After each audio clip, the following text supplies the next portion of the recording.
This Family Life News podcast is made possible by the support of listeners like you. It's the Noon Report from Family Life, bringing a Christian worldview to what's happening in New York, Pennsylvania, across the country, and around the world. Weather with Kevin Williams, plus special features and reports with the Family Life News team. Now, here's what's happening. Consoler in Chief, good afternoon. Welcome to the broadcast. President Trump and First Lady Melania visit Kerrville, Texas today to see firsthand the damage done from those devastating floods 1 week ago. It was apocalyptic. Jared Halpern at Fox News gets us started. President Trump will meet with first responders and family members impacted by the catastrophic flooding in the Texas Hill Country. A White House official says the president will get a briefing from local officials and meet with Texas Governor Greg Abbott. The debris field stretches for miles along the Guadalupe River and is 30 feet high in some spots. NBC's Morgan Chesky. We've seen growing calls for accountability, an immeasurable amount of grief. And today, at this moment, families still waiting for closure. Adding insult to injury, Central Texas is bracing for even more storms and more flash flooding this weekend. High, hard heat is our weather reality this weekend. Meteorologist Heather Kenyon at the National Weather Service in Buffalo. The heat is here as well as the humidity for the weekend. So we're looking at heat indices getting close to 95, even to 100, beginning Saturday and even possibly on Sunday. Kenyon says some temporary heat relief will arrive early next week, but that heat dome builds again, and we're back near 90 by the middle part of next week. A federal judge expected to curb ICE raids in Southern California. This after immigration officials clashed with protesters yesterday during a raid on 2 pot farms north of Los Angeles. Reporter Matt Finn. Hundreds of people have been taken into custody during an hours-long immigration sweep in Camarillo, California. Tear gas and smoke bombs were launched into the crowds of protesters clashing with immigration agents. Some people were transported to the hospital. Others were taken into custody for interfering with federal officers. Border Czar Tom Homan. People are welcome to protest, but they can't cross that line. They can't impede us from doing our job. That's a felony. The rhetoric is so high, and I said 2 months ago, it's going to end up with a loss of life. ICE agents are simply enforcing the law that members of Congress enacted. Earlier this week, 2 Democrats in the U.S. Senate, Alex Padilla of California and Cory Booker of New Jersey, unveiled legislation that would force ICE agents to take their masks off while making arrests. The Trump administration's playing hardball with California when it comes to forced compliance with a federal ban on trans athletes in girls' sports. It will either come into compliance on its own, or we will make them do it through the court process. You can rest assured. U.S. Attorney Bill Essayli says one way or another, the state of California will comply with the federal ban, and he says Governor Newsom must act. He's not a spectator. He's not a podcaster. He's the governor of the state of California. And when given the opportunity to stand up for women, to stand up for their civil rights here in California, he refused to comply. Governor Newsom has admitted publicly that allowing biological boys to compete against girls is unfair, but he also calls the trans ban belittling to the trans community. News from north and south of the border today will begin in Canada. A new 35% tariff on Canadian imports will take effect August 1st. Business analyst Kelly O'Grady. Think about the stuff that we get from Canada: oil, fuel, aluminum, steel. Thinking about anyone that's wanting to build houses, things could get more expensive. President Trump accuses our neighbor to the north of failing to cooperate on several key issues, including the flow of fentanyl into this country. Meantime, Mexico is blasting the U.S. for banning cattle imports. This is due to the threat posed by a flesh-eating parasite. Mexico's president called that decision an overreaction. Officials are tamping down talk of an imminent ceasefire in the war between Israel and Hamas in Gaza. At issue is how emergency aid would be distributed during the truce and the withdrawal of Israeli forces from Gaza. Reporter Matt Bradley says these talks in Doha, Qatar, wouldn't even be possible if the U.S. and Israel hadn't conducted successful military operations in Iran. The Israeli and American attacks against Iran and their subsequent victory over the Iranians has really shifted the political sands underneath the Middle East and has put a lot of pressure on all sides to finally come to some sort of deal. Israeli Prime Minister Benjamin Netanyahu left Washington last night, though, without a peace deal in hand. He was in D.C. for 4 days. As part of that itinerary, Netanyahu and his wife Sarah visited the home of Thomas Jefferson, America's third president, in Monticello, Virginia. Sunday marks the one-year anniversary of the attempted assassination of President Trump at a campaign rally in western Pennsylvania. In the moment that it happened, they always say time stands still, and that ended up being the case for me as well. It moved very, very slowly. And I understood in that moment I had a purpose and an obligation to continue to cover this. That's journalist Selena Zito, author of a new book on the Butler shooting. Afterwards, President Trump called me the next morning, and we had some very profound conversations. And for people to understand why he said fight, fight, fight, and how that resonated with people and changed American politics. Zito's a writer for the Washington Examiner. She was just 4 feet from the president when the shots rang out July 13th, 2024. He told me the next day that he had an obligation, not as a man, not as Donald Trump, but as someone that represents the presidency, to show resilience. This galvanized people that are not normally part of the conservative populist coalition, and what they were looking for to represent them and to govern for them. The shooting in Butler took the life of a 50-year-old firefighter and nearly took the life of the president. Still to come on the Noon Report for a Friday. Struck by a dump truck. Pot moves in Pennsylvania, and ticks can make you sick. We'll tell you how to protect yourself after this. Good afternoon. I'm Kevin Williams. The weekend is upon us, and it's looking to be warm and humid with everything from some sunshine There's some hefty, thundery showers. I'll have forecast details in 10 minutes. All right, Kevin, we'll see you then. Let's check the stories making news today where you live, all across New York and Pennsylvania. 2 pedestrians, a man and a woman, both in their 20s, were killed yesterday after being hit by a dump truck near Syracuse University. That accident happened around 10:30 in the morning at the intersection of East Adams Street and University Avenue. The truck driver is said to be cooperating with the ongoing investigation. Massive water main break causing traffic tie-ups and creating water pressure issues last night in Cheektowaga, New York. Area business owners telling WGRZ the geyser that resulted from the ruptured 20-inch pipe created all sorts of problems. Look at the street. It's all cracked open. The water was right up to our sidewalk here. It was like a river. I've never seen anything like it in my life. It's like the road is like completely crumbling. It's amazing to see. Really crazy. It took the Erie County Water Authority a couple of hours to get the water main turned off so repairs could be made. Motorists are being advised today to avoid driving near the intersection of Union Road and George Urban Boulevard in Cheektowaga. New York Senate Republicans want Governor Hochul to declare a state of emergency over concerns about the reliability of the electric grid. Doreen Harris, Executive Director of NYSERDA, the New York State Energy Research and Development Authority. We need a reliable grid, and we need to look in a clear-eyed manner as to how to achieve it. Republicans want the governor to suspend her green energy agenda, including electric vehicles, bus mandates, and bans on natural gas hookups. The GOP fears these climate change measures will cause energy costs to skyrocket in New York. Pennsylvania's announced announced another multi-million-dollar settlement from the opioid crisis.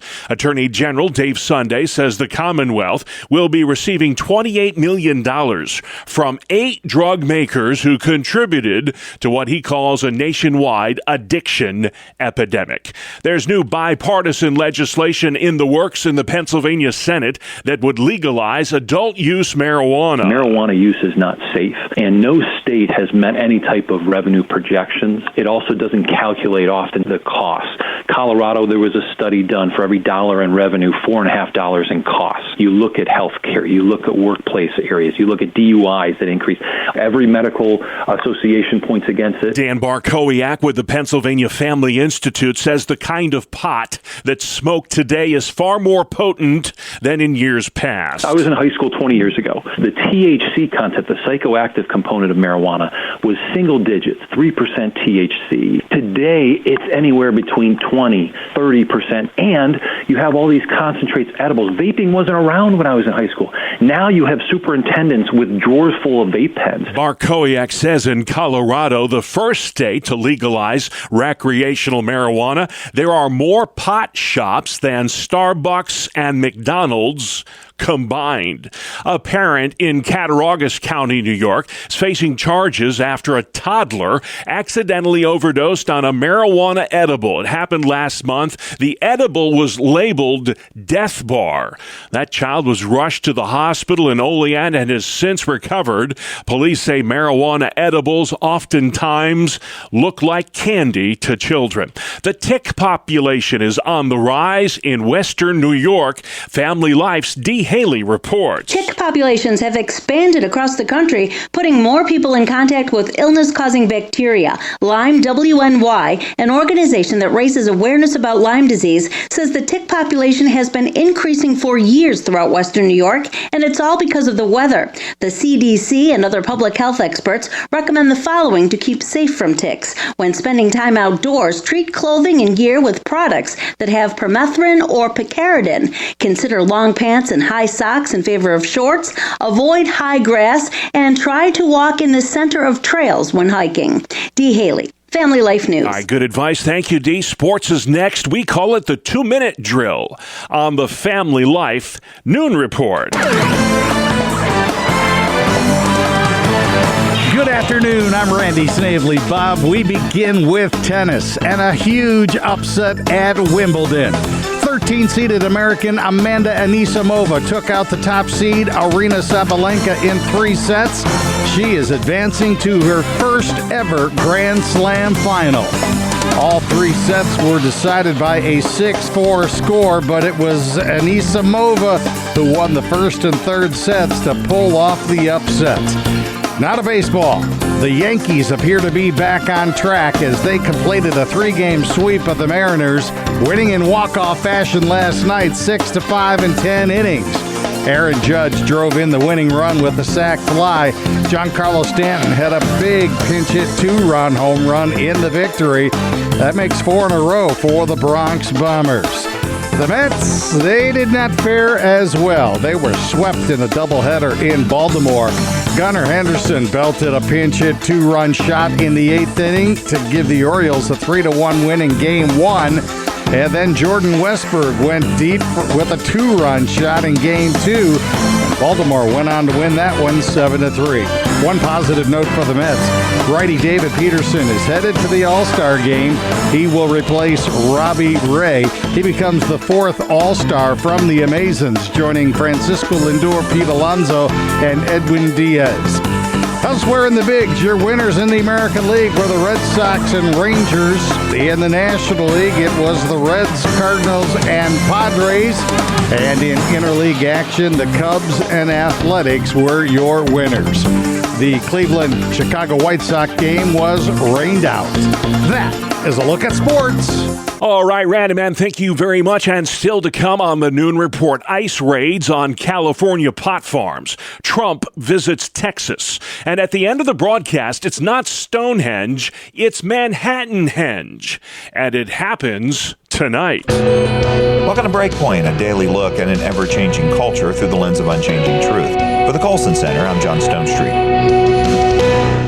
In recent days, and within days, the British Parliament rushed through legislation to legalize medically assisted death for terminally ill adults, and also passed a bill to decriminalize late-term abortion. In response, Peter Hitchens asked this question, quote, Parliament votes for the abortion of the old shortly after voting for the even more ruthless abortion of the unborn. Are we now ruled by a death cult? End quote. Speaking against bills like this is a bare minimum requirement of following Christ today.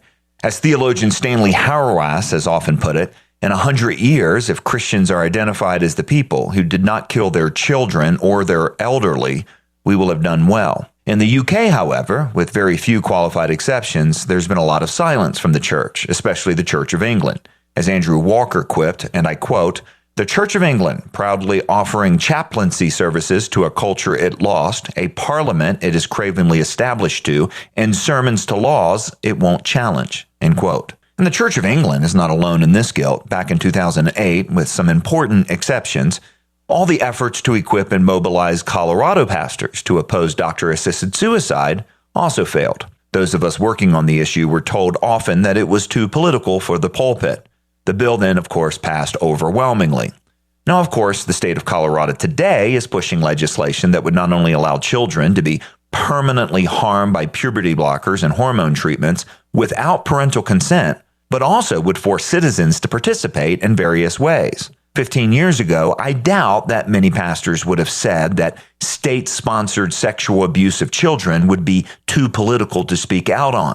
But many of those same voices that were quiet then remain quiet today. Pastoral leadership is always needed, but it's especially needed now. I mean, in the UK, there's little else that will keep the current British Parliament from going down in history as the Death Parliament.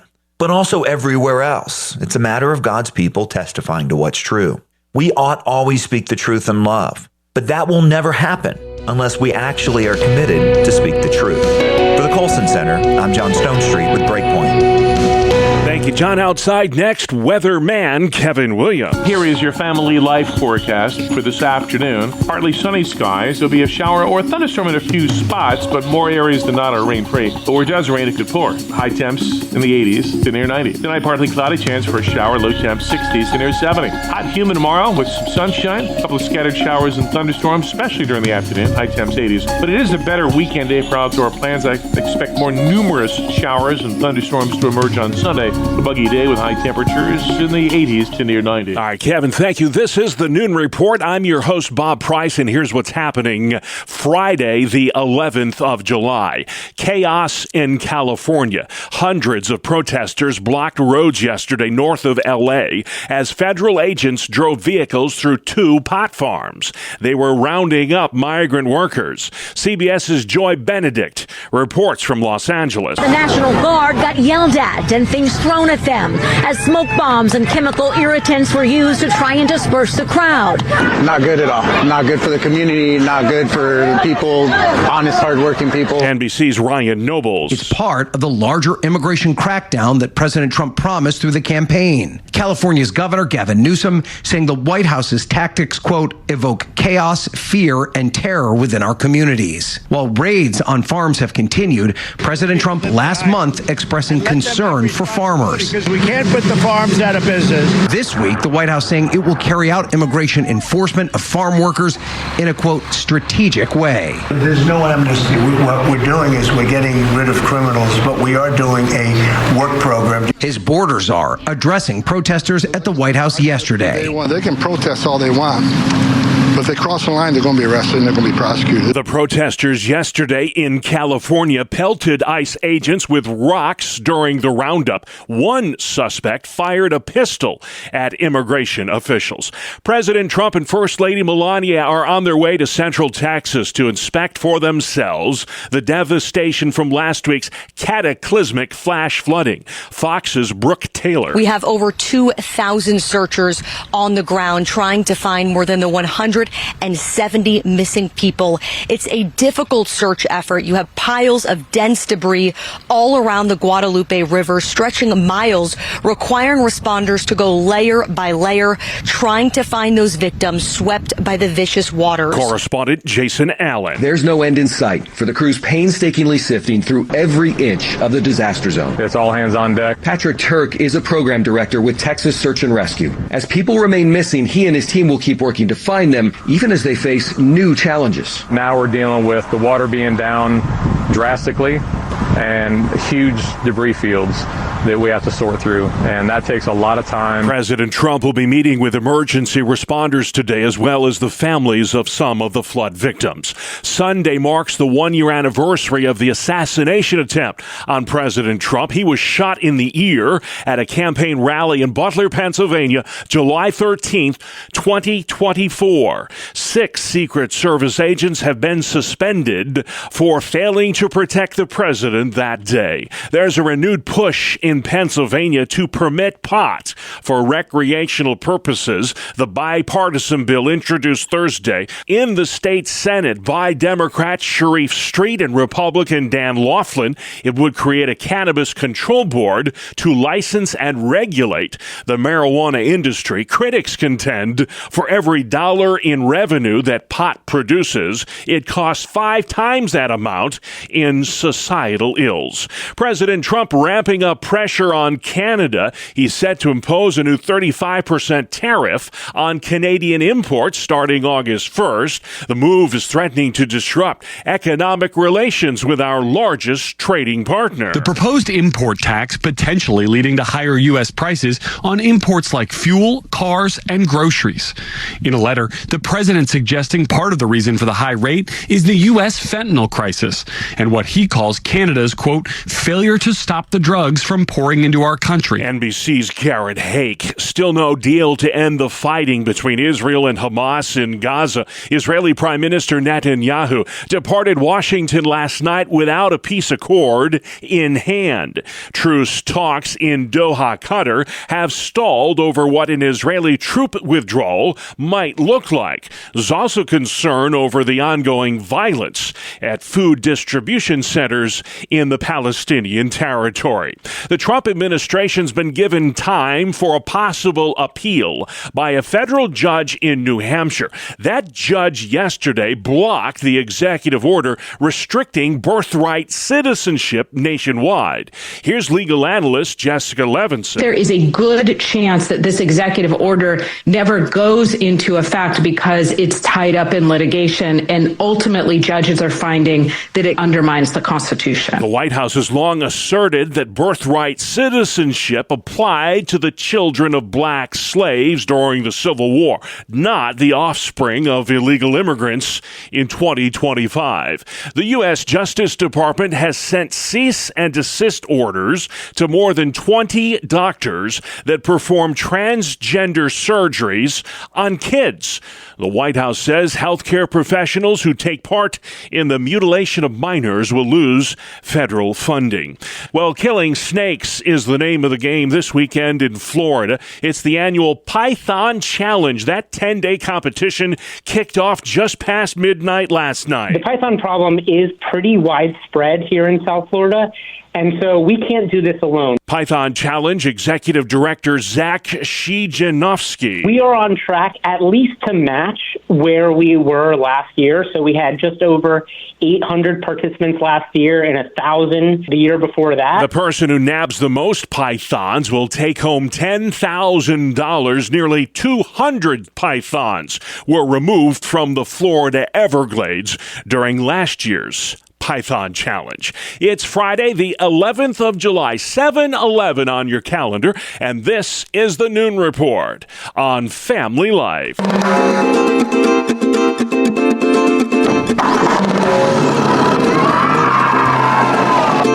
Most tourist attractions are found at ground level or higher, but not this one.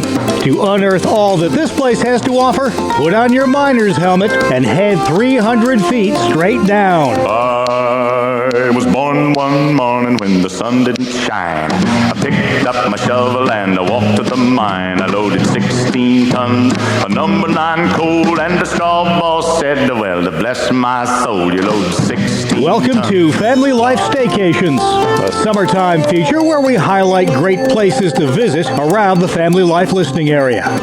I'm Mark Webster, and this week we're off to the Lackawanna Coal Mine Tour in Scranton, Pennsylvania. Our tour guide for this subterranean staycation destination is Edmund Neidlinger, the mine foreman at the Lackawanna Coal Mine Tour. Certainly in that area of Pennsylvania, for a long time, coal was king, wasn't it? Yes. Yeah, coal is actually what developed this area. Yeah, you could say it powered it in more ways than one.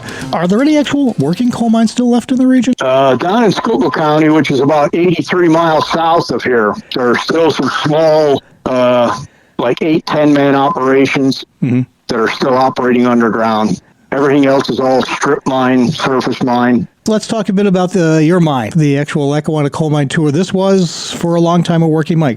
Give me a little bit of its history. Okay, it was a working mine that was operated by Moffett Coal Company. It was actually reopened through an old chamber from the original 1860 Continental Mine, and it was in 1959, I think, is when they actually opened the slope up that you'll see on the tour. And it was worked till 1966, at which time it was closed down and abandoned. When you walk through, you'll be going through rock tunnels, and you're going to actually see chambers that were existent from the 1860 mine.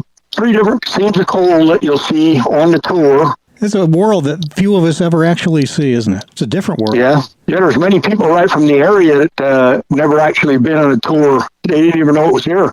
A lot of people come back because their parents, either their father or their grandfather or great-grandfather worked in a mine and wanted to see what it was like. All right, so give us a little idea. Is it scary at all? I mean, some people get a little claustrophobic with that thought of going underground. No, the most claustrophobic part is crowding in the mine car to go down inside the mine.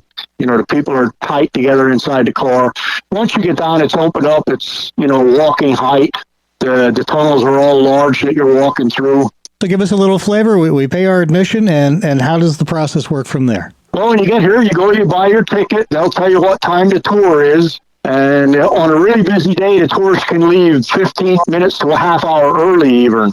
So we recommend that once you buy your ticket, you don't leave the mine site. Like we have the Anthracite Heritage Museum is behind us, but we recommend waiting till you do your mine tour to go up there, because the tour can leave early if it fills quick. And we have a short video. It's called Stories of the Mines. You can watch in our amphitheater in the ticket office while you're waiting. Or you can come up to our hoist house, which we have a little museum in there with artifacts, and view the artifacts. Then your tour will be called up over the PA system, and then you'll grab your hairnet and your hard hat and head to the loading platform. And the tour guide will explain what is going to be involved in the tour and the safety rules with keeping your hard hats on. And then he or she will load you in the mine car, and you'll be dropped 1,300 feet by cable down into the mine. It takes approximately 4 minutes. Once you get to the bottom, you'll be taken out of the mine car, and then it's a walking tour. It's roughly about a half-mile round trip through our exhibits underground. And what sorts of exhibits are we going to see there? One of the first things you'll see is we have a board set up. It's our exhibit board that explains the seams of coal, how they lay under Scranton,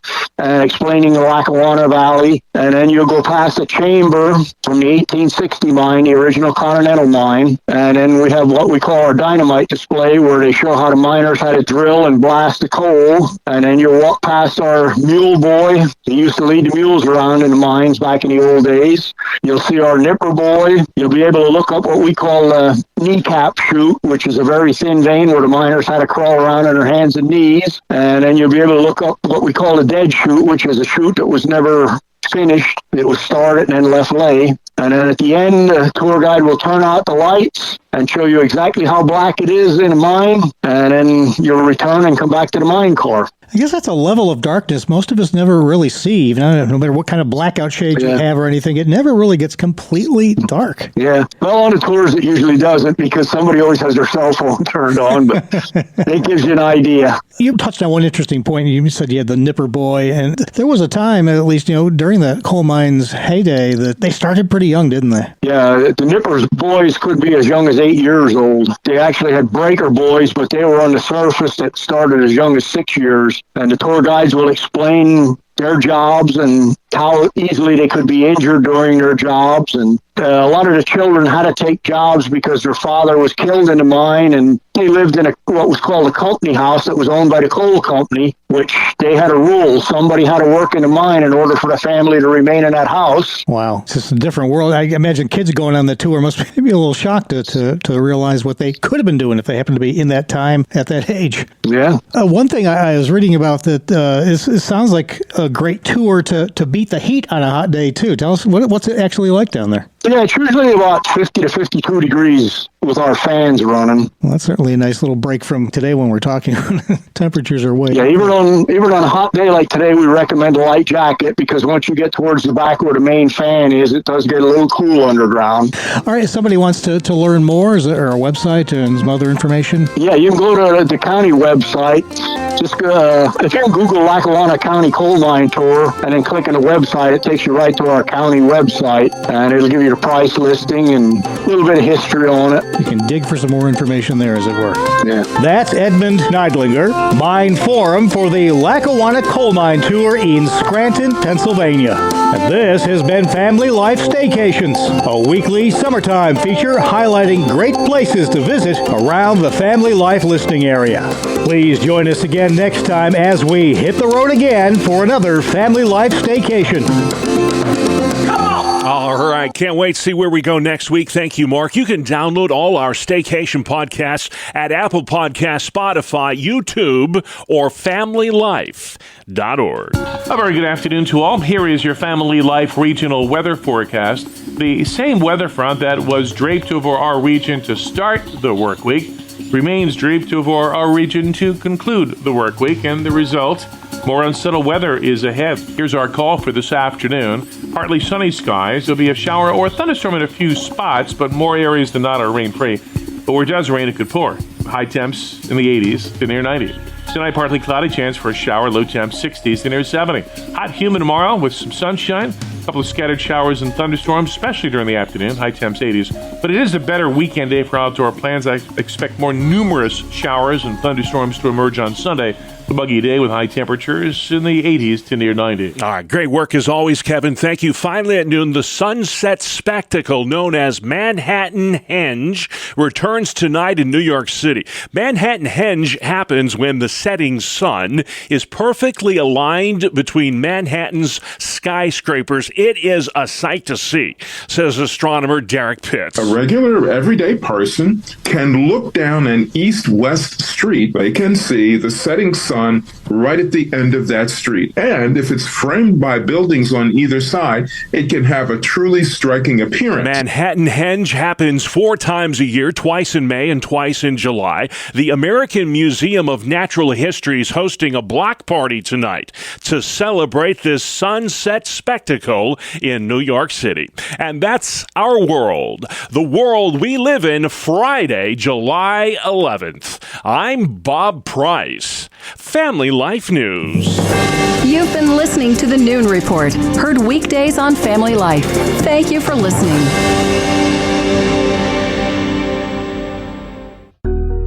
Thank you for listening to this Family Life News podcast.